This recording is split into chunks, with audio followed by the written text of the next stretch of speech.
தேவனுடைய எந்த கேரக்டர் மாறல. தேவன் பச்சிக்கிற அக்கினியா இருக்கிறார், அக்கினியா தான் இருக்கிறாரு. அவருடைய அக்கினி குறைஞ்சறல, ஆனா என்னையும் ஒரு அக்கினியா மாத்துறாரு. அக்கினிக்கும் ஒன்றும் பிரச்சனை கிடையாது, ஈஸியா ரேட் ஆகிக்கிறோம்.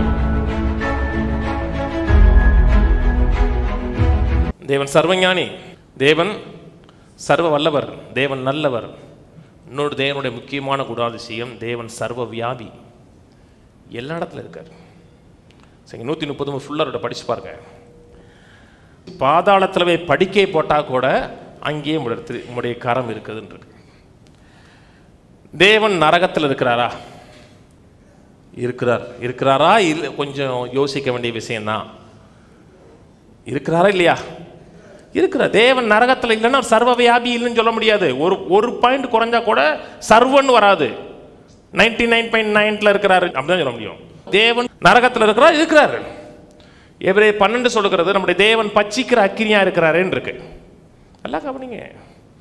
தேவனோட கரெக்ட் ரிலேஷன்ஷிப், சரியான உறவு இருக்கிறது என்றால் அவருடைய மகிமை உங்களை அச்சுறுத்தாது. அந்த மகிமையோடு நீங்க ரிலேட் பண்ண முடியும். கவனிங்க, தேவன் ஆச்சரியமானவருங்க. தேவன் நீதி, அந்த நீதியோடு சரியான ரிலேட் ஒரு உறவு இருக்குன்னா, ரைட் ஸ்டாண்டிங் இருக்குன்னா நீங்க தேவனை டச் பண்ண முடியும். உலகம் இருளா இருக்கிறது, தேவன் வெளிச்சமா இருக்கிறார். தேவன் அன்பாய் இருக்கிறார், தேவனுடைய அன்பை உலகம் நிராகரிக்கிறது.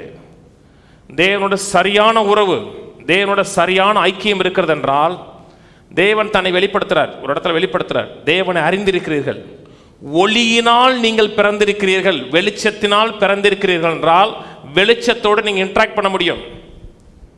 ஆனா ஒளியினால் நீங்க பிறக்கவில்லை அப்படி என்றால் வெளிச்சத்தை பார்த்து நீங்க ஓடிடுவீங்க. அந்த வெளிச்சம் உங்களை அச்சுறுத்தும், வேதனைப்படுத்தும், டார்ச்சர் பண்ணும். அங்கே ஒரு மகிமை இருக்குங்க, நரகத்தில் மகிமை இருக்கு. அந்த மகிமை தேவனோட மகிமை தான், ஆனால் அது அச்சுறுத்துற மகிமை. என்றால் தேவனோட கரெக்ட் ரிலேஷன்ஷிப் உங்களுக்கு கிடையாது. கவனிங்க, சாத்ராக் மேஷாக் ஆபேத்நேகோ 3 பேரும் தூக்கி எரிகிற அக்கினிக்குள்ள போடுறாங்க. அக்கினி வேகுது, அக்கினிக்கு நடுவில் தேவகுமாரன் போறார். அந்த அக்கினி அவங்களை டச் பண்ணவே இல்லை. அவங்களை எந்த காரியம் கட்டி இருந்துச்சோ கட்டுகளை மட்டும் உடைக்குது. சூப்பர் நேச்சுரலா இருக்கு. முடியில ஒரு கருக வாசம் கூட கிடைக்கல. அவர்களை கட்டப்பட்டிருந்ததுல மட்டும் விடுவிக்குது. எந்த அக்கினிக்குள்ள போட வந்தானோ அந்த அக்கினி அவனை எரிச்சிருது. சொன்னது புரியுதுங்களா? தேவனோட குமாரனாகிய கிறிஸ்துவோடு கரெக்ட் ரிலேஷன்ஷிப் இருந்தீங்கன்னா தேவன் பச்சிக்கிற அக்கினியா இருக்கிறான்னு இருக்கு. நல்லா கவனிங்க, கவனன்ட் மட்டும்தான் மாறி இருக்கிறது, தேவன் மாறல. தேவன் அப்படியே தான் இருக்கிறார். சங்கீதம் சொல்லப்பட்டிருக்கு, அவருடைய சமூகத்துக்கு முன்பாக பர்வதங்கள் மெழுகை போல உருகுன்னு இருக்கு. கவனிக்கிறீங்க? இன்னைக்கு மக்கள் தேவனை பற்றி கேஷுவலாக மாறுறாங்க. ஏன் மாறுறாங்கன்னா தேவனுடைய ரியல் நேச்சர் அவங்களுக்கு தெரியல. தேவனை குறித்து 2 கிரேஸ் போதனை கேட்டிருக்காங்க. நான் கிரேஸ் டீச் பண்ணுறேன். நான் போதனையை கேட்டிருக்கேன். பெர்சனல் என்கவுண்டர் கிடையாது. தேவனை குறித்த பெர்சனல் என்கவுண்டர் கிடையாது. ஆச்சரியம், வியப்பு கிடையாது. அவரோட சரியான ரிலேஷன்ஷிப் இருக்க, சரியா ரிலேட் பண்றீங்கன்னா அந்த அக்கினி உங்களுக்கு ஆசீர்வாதமா இருக்கும். நான் சொல்றது புரியுதுங்களா? சூரியன், SYN இல்ல, SUN. சூரியன் ஆதியிலிருந்து வெப்பமாக தான் இருக்கு. சூரியனுடைய வெப்பம் குறையவே இல்லைங்க. சூரியனோடு பூமி சரியா ரிலேட் பண்ணுது, அதனுடைய அந்த நீள் வட்டத்திலேயே போதுன்னா சூரியன் அதுக்கு ஆசீர்வாதமாக இருக்கும். வெளிச்சத்தை கொடுக்கும், பூமியில் இருக்க தாவரங்கள் வளர்வதற்கு உதவியாக இருக்கும். ஏன்னா கரெக்டாக ரிலேட் பண்ணுது. நான் இங்கே ஓட பிடிக்கல, நான் 2 வட்டம் தண்ணி முன்னாடி போகிறேன்னா வெந்துடும். சொன்னது புரியுதுங்களா? இந்த வட்டம் எனக்கு போடி வெறுத்துருச்சு, 2 வட்டம் முன்னாடி வரேன்னா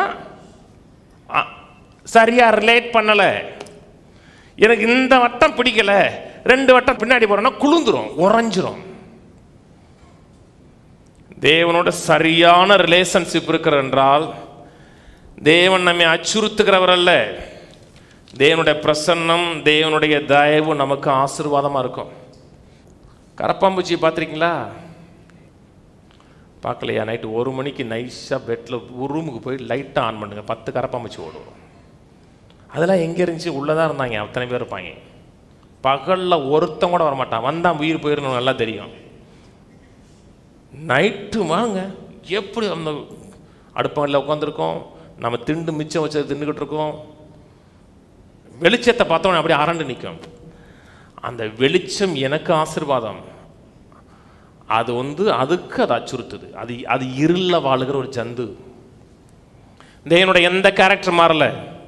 தேவன் பச்சிக்கிற அக்கினியா இருக்கிறார், அக்கினியா தான் இருக்கிறார்.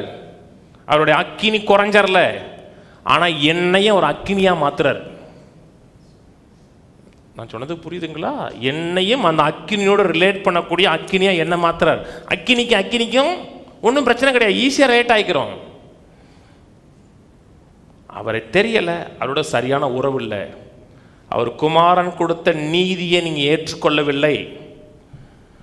என்னுடைய செயல்கள் மூலமாக, என்னோட அர்ப்பணிப்பின் மூலமாக, என்னுடைய பரிசுத்தத்தின் மூலமாக நான் நீதியை சம்பாதிச்சேன்னு நினைச்சீங்கன்னா அந்த நீதி உங்களை அச்சுறுத்தும். இங்கே ஆராதிக்கிறோம், நல்லா கவனிங்க. பேய் பிடிச்சுன்னா, பிசாசு பிடிச்சுன்னா கொண்டு வாங்க, ஒன்றுமே வேணாம், ஆராதிச்சாவே பேய் போயிடும். மனதார் 1 மணி நேரம் ஆராதிச்சிங்கன்னா அங்கே இருக்கிற பேய் போயிடும். உங்களுக்கு தேவ பிரசன்ன இன்பமாக இருக்கு, பேய்க்கு எரிச்சலாக இருக்கு. நிப்பாட்டு நிப்பாட்டுங்குது. ஏன்? அதே பிரசனம் எனக்கு ஆசீர்வாதமாக இருக்கு, அந்த பிரசனம் அதை அச்சுறுத்துது. தேவனோட சரியான உறவு, தேவனோட பர்சனல் என்கவுண்டர் இருக்குன்னு வச்சுங்களேன், அப்போதான் நீங்கள் தேவனை தெரிஞ்சிருக்கீங்கன்னு அர்த்தம். தேவனை குறித்து தெரியறது வேற, தேவனை தெரிஞ்சிருச்சுன்னா கொடுக்கக்கூடிய மதிப்பு வேற மாதிரி இருக்குங்க. மதிப்பே மாறிடும். அறியாத வரை உங்களுக்கு ரெஸ்பெக்ட் உண்டவே உண்டாகாதுங்க. தேவனை அறியாத வரை கையை தூக்குங்க, கையை ஆட்டுங்க, அப்படிதான் சொல்லிட்டு இருக்கணும். அவரை குறித்து அந்த பர்சனல் ரெவலேஷன் வந்துருச்சுன்னா ஆராதனை அவர் கொடுக்கக்கூடிய கணங்கிறது ஃப்ரூட்டாக வெளியே வரும்.